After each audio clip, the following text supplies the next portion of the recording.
Boracay. Boracay is a resort island in the western Visayas region of the Philippines, located zero point 0.8 kilometers off the northwest coast of Panay. It has a total land area of 25.32 square kilometers under the jurisdiction of 3 barangays in Malay, Aklan. Boracay had a population of 32,267 in 2015, including the Ati people, who were the original inhabitants of the land, although commercial development has led to their severe marginalization over the years. Archipelago, Visayas, adjacent to Gintotolo Channel, Sibuyan Sea, Sulu Sea, Tablas Strait, area 25.32 square kilometer, highest elevation 302 feet, highest point Mount Luho, Boracay, Philippines, Region Western Visayas, Province Aklan, Municipality Malay, Barangays Palabag, Manok-Manok, and Yapak. The largest settlement is at Manok-Manok. Population is 14,810. There are 4 ethnic groups: Ati, Aklanon, Hiligaynon, and Karaya. Apart from its white sand beaches, Boracay is also famous for being one of the world's top destinations for relaxation. As of 2013, it was emerging among the top destinations for tranquility and nightlife.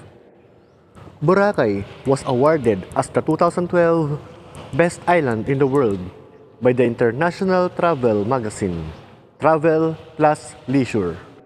In 2014, the resort island was at the top of the best islands in the world, list published by the international magazine, Condé Nast Traveler. In 2016, Boracay headed the magazine's list of top 10 destinations to watch. In April 2018, the Philippine government decreed a 6-month closure of the island for tourists to undertake major renovation works, especially of the sewage system, which had become obsolete and insufficient.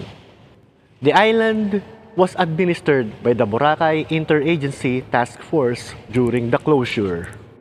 Then, it reopened in October 2018 with a set of new rules meant to address a variety of issues.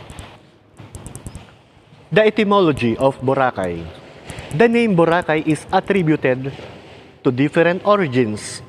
The island's indigenous Ati people say that the name of the island came from the Inati words Bora, meaning bubbles, and Bokay means white. Another theory says that the name is derived from the local word Borak, means white cotton, a reference to the color and texture of Boracay's white, sugary, and powdery sand. Yet another version dating back to the Spanish era says the name is derived from sagay, the word for a shell, and boray, the word for seed. History of Boracay. Pre-colonial period. Before the Spanish colonization of the Philippines in the 16th century, Boracay was populated by Ati people. It was known to the Iberian conquerors as Boracay. At the time of contact with the Europeans, Boracay had a population of 100 people who cultivated rice on the island and augmented their income by raising goats. Contemporary period. As an agricultural island, Boracay was previously part of the province of Capiz. It was under the jurisdiction of the town of Buruanga until the municipality of Malay was established on June 15, 1949. The municipality, as well as the island, became part of Aklan, which became an independent province on April 25, 1956. Before the advent of tourism, Boracay was largely an agricultural community. Around 1900 AD, Sofia Gonzalez Tirol and her husband Lamberto Hontiveros Tirol, a town judge on the Panay mainland, took ownership of substantial properties on the island from Orang Sacapano. They planted coconuts, fruit trees, and greenery. Others followed the Tirols, and cultivation and development of the island gradually spread. The production of copra and fishing were major industries in the island. However, due to overharvesting by fishers and the destruction of coral reef due to cyanide fishing, the fishing industry saw a decline. By the 1980s, the price of copra had declined, encouraging tourism as an alternative source of income for the island. In 1978, President Ferdinand Marcos issued a proclamation naming Boracay among a number of islands, coves, and peninsulas declared as tourist zones. Influx of tourism, 1970s to 1997. Tourism came to the island beginning sometime in the 1970s. In 1970, the movies Nam's Angels, released in the US as The Losers and Too Late the Hero, used filming locations on Boracay and Caticlan. There was an influx of Western tourists after German writer Jens Peter called it paradise on earth in his book about the Philippines in 1978. In the 1980s, the island became popular as a budget destination for backpackers. By the 1990s, Boracay's beaches were being acclaimed as the best in the world. However, in 1997, tourist arrivals to the resort island dropped 60% due to the increase of coliform bacteria from poor sewage and septic systems on the island. 1997 to 2018.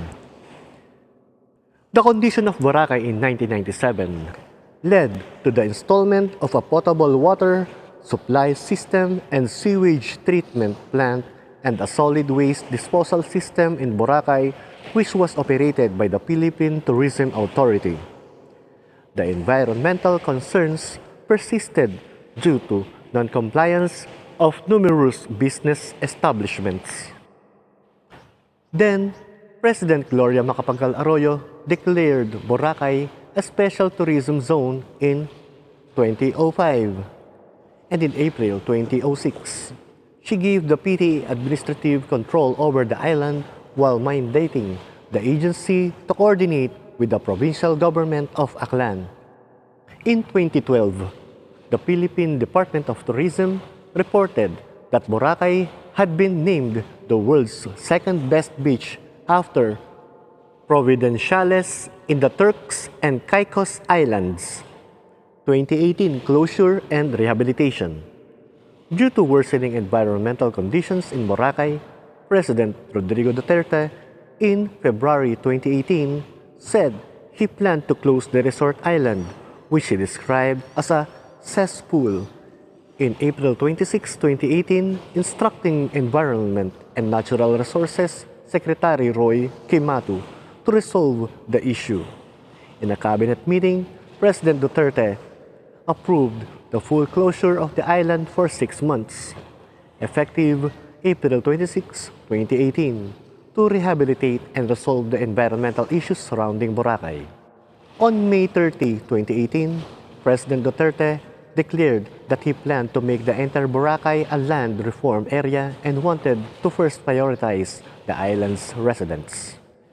In April 2018, the Philippine Army's 301st Infantry Brigade confirmed that 200 soldiers were deployed to Boracay to secure the island during its shutdown starting April 26.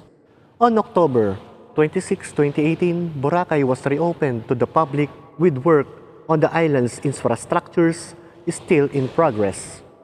In April 2019, numerous Chinese-owned businesses were opened in Boracay, and additionally, there are about 300 mainland Chinese residents. In April 2019, Labor Secretary Silvestre Bello III said that the Department of Labor and Employment has no control over foreign business setting up shop on the island, but it vows to ensure that no Chinese national could take jobs fit for Filipinos. The Governance of Boracay. The whole of Boracay Island is under the jurisdiction of the town of Malay of Aklan Province. There are 3 barangays in Boracay: Balabag, Manok-Manok, and Yapak. Culture in Boracay. The first settlers of Boracay were a Negrito people called the Ati, and who spoke a distinctive Philippine language called Inati. Later settlers brought other languages to the island, including Aklanon, as Boracay is part of Aklan Province, Hiligaynon, Ilonggo, Kiniraya, Cabiznon, other Visayan languages, Filipino, and English. The well-known Atiatian Festival takes place each January in Calibo on nearby Panay Island. A much smaller Atiatian Festival is celebrated on Boracay, usually in the 2nd or 3rd week of January. Transportation. Boracay Island is separated from Panay Island by a narrow strait. The island is located opposite the barangay of Katiklan in the municipality of Malay, Aklan. Transportation across the strait is provided by boats operating from the Katiklan jetty port. Cagban Port serves as the primary sea transportation hub for passengers going into Boracay, but the island lacks any formal seaport for cargo, transport, and waste disposal. Goods are delivered into Boracay through an informal port near the Cagban Port. Boracay Island is served by 2 airports in Aklan, the Calibo International Airport and Godofredo P. Ramos Airport, commonly referred to as the Katiklan Airport.